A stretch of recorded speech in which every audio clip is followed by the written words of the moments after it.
Easy. It's Jonesy, or Simon Jones, from Practice Probiotics and Thrive. And yeah, so I'm just coming to the end of a year of sobriety that I've just done. Like next week, it would have been a year since I kind of decided to stop drinking for a year. So I stopped drinking in October 2018, on October the 8th, which was actually a really important date because it was the anniversary of my father's death.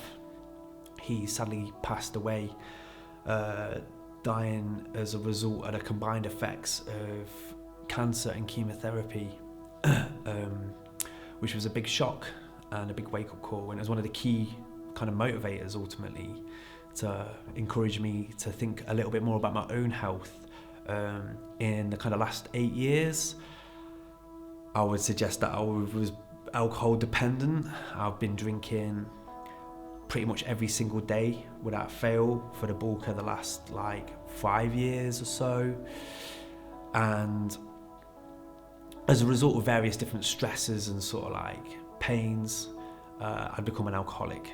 So I decided that I was going to quit drinking for a year as a way of actually trying to raise money for active cancer therapy support, which is an excellent organisation that's run by Rob and Sue Oliphant in Nottingham. And I thought this would be a great opportunity to raise awareness about the great work that they do, as well as, you know, kind of like a reset of my relationship with alcohol a little bit. It's been an incredible year. It's been one of the most sort of significant and memorable years that I've ever had.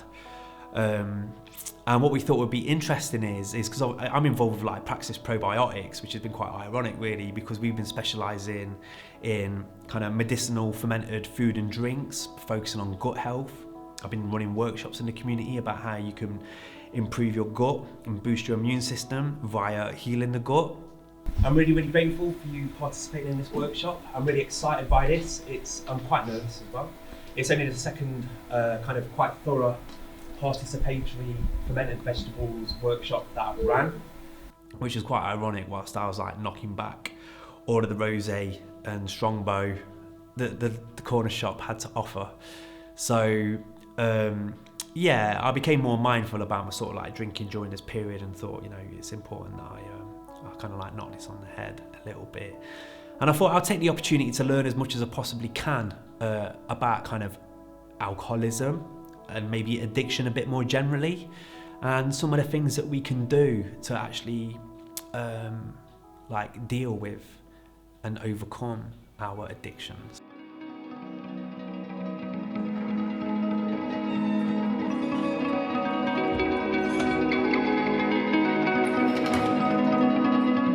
I guess that's one thing that a lot of people in this room have got in common, that they've experienced levels of difficulty or suffering in their lives that have led them to self-medicate with different substances. Do you know what I mean? Whether that's alcohol or drugs or whatever.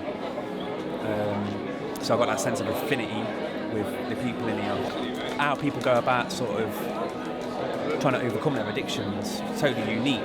It's like totally personal. It's sort of subjective. There might be certain like common principles of how to overcome addiction, which I believe there is. But everyone takes their own unique approach, you know. And I feel like I've taken like a relatively unique approach where I've made sure that I've kind of covered them universal principles, which is largely about making sure that you're kind of taking a holistic approach where you're aware of the various sort of holistic needs that we have as human beings and try to make sure that those needs are met. So we're talking about, you know, health needs on like mental health, physical health. We're talking about social health. We need a sense of autonomy. We need a sense of control. We need a sense of like being able to have a say about how our communities are sort of like shaped. You know what I mean? And a lot of people are sort of feeling, you know, disconnected and alienated on those levels. There's loads of different levels of like how people are sort of disconnected from really important things, and that's what leads to a level of distress often that makes people turn to self-medication in the form of different substances. But I want to share my story, man. I want to try and keep it brief, you know what I mean? I've got 15 minutes to smash it out, so that'll be an exciting challenge. And this is one of the main things that I want to really hold up and celebrate, is the power of community, like the absolute importance of community and the importance of like connection. and changing like our lifestyles in ways where we're actually trying to identify where we can find more fulfilling connections with the people in our lives. And of course, this is all within the context of like a health crisis. There's a whole long list of sort of 21st century diseases, the rates of which seem to be increasing. There's a mental health epidemic that's going down. Like sadly, suicide rates are through the roof. There's lots of depression and anxiety and huge amounts of isolation. People feeling extremely lonely in their communities. People disconnected from each other. People disconnected from themselves. People disconnected from nature. I was interested in what can I learn about addiction and how am I gonna, implement what I learn along the way. So that's how I decided I was gonna approach the year. I was gonna try and approach the year proactively, learning about addiction and implementing the different things that I learned along the way, and it's been absolutely fascinating.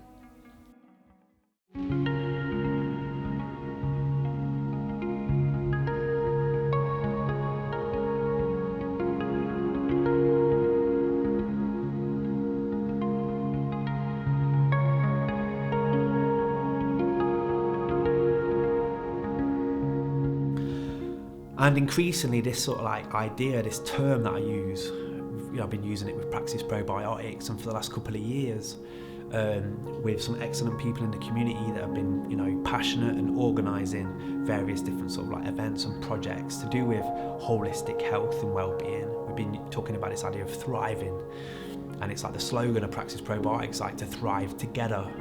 And what does it take for us as a community to thrive? As I've been on this journey of recovery, if you like, and I've not only been thinking about what are the causes of addiction, why is it that people become addicted to things? And a lot of people, when they think about addiction, they think about like the root of most addictions is actually trauma, like the pain that we're all in as a result of various ways in which we've been traumatized by our lives and by the societies that we live in. And then to me, I was thinking about recovery, and I was thinking we're all actually in recovery.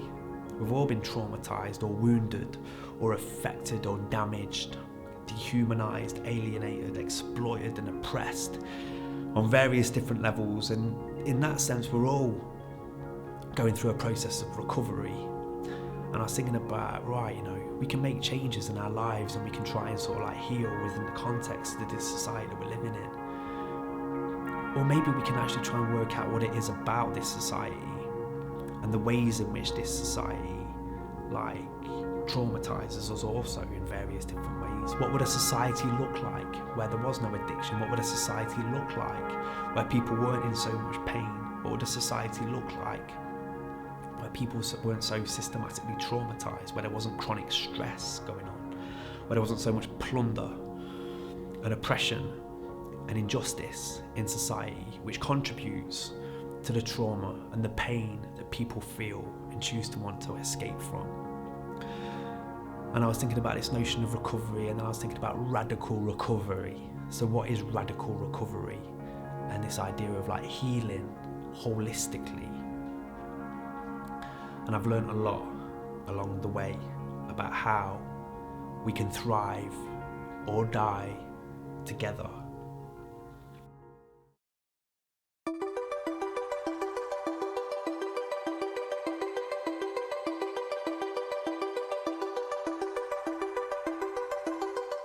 From gut health to the good life, from the inside out, from the personal to the political. I've been on a journey in this last year where I've been really thinking about what it means to kind of like reconnect with my needs. A massive part of overcoming addiction and overcoming trauma and healing and recovering is about trying to work out how we can have our needs met holistically. We have many different needs. We've got physical needs, we've got psychological needs, we've got social needs, spiritual needs, we have ecological needs. From my point of view, we've got like political needs, some big actions coming up that are worth people being aware of, man. There's certain things that are really important people don't really know a huge amount about necessarily, because there's not a lot of awareness about them, like Rojava, for one thing, in northern Syria. That is where the movement that defeated ISIS came from. It's a majority Kurdish area, and Rojava means west, which means Western Kurdistan. But the movement there isn't just for Kurdish people, it's not just for Kurdistan or Rojava, it's for the whole of northeast Syria, the whole Middle East, and really the whole of humanity. Because this is an eco-socialist, anti-fascist, gender-liberatory, anti-capitalist movement that's trying to create a free life for everyone, a free and democratic life for everyone. There's various different needs that we've all got, and I'm passionate and fascinated about trying to understand how we can build a society and build a world where all of our needs are met. And a massive part of this is about getting in touch with what it means to be a human being that can create lives where we're connected, create lives that are meaningful, create lives where we have a deep sense of purpose, create lives where we can pursue our own passions and ultimately try and create the most fulfilling, meaningful, pleasurable, joyous lives that we possibly can, lives that we don't feel that we need to escape from. Due to the nature of how this society is structured under neoliberal corporate capitalism, due to the nature of the state and its abusive tendencies, due to the nature of capitalism as a whole and the ways in which it separates us from each other, from ourselves and from the environment, and plunders ecology and brings us to the brink of extinction, because we're living through what is being viewed as the 6th mass extinction event as a result of this society which traumatizes us on so many different levels. We are in need of learning more about radical recovery, holistic healing, and the ways that we can thrive together. So me and my man Chevy, we met up and we had a little chat about this ain't about me. I'm just one person that's deciding to try and engage with these issues. And one of the key concepts for all of this is the power of community. The importance of reconnecting, not just with ourselves, but with each other and the wider world. So my man Chevy has been coming along with me as I've been getting involved in various different projects, meeting different people along the way, doing different things to raise awareness about the various different important issues, the various different important projects that we think are really, really important to raise awareness about as we thrive together. So we hope you enjoy it.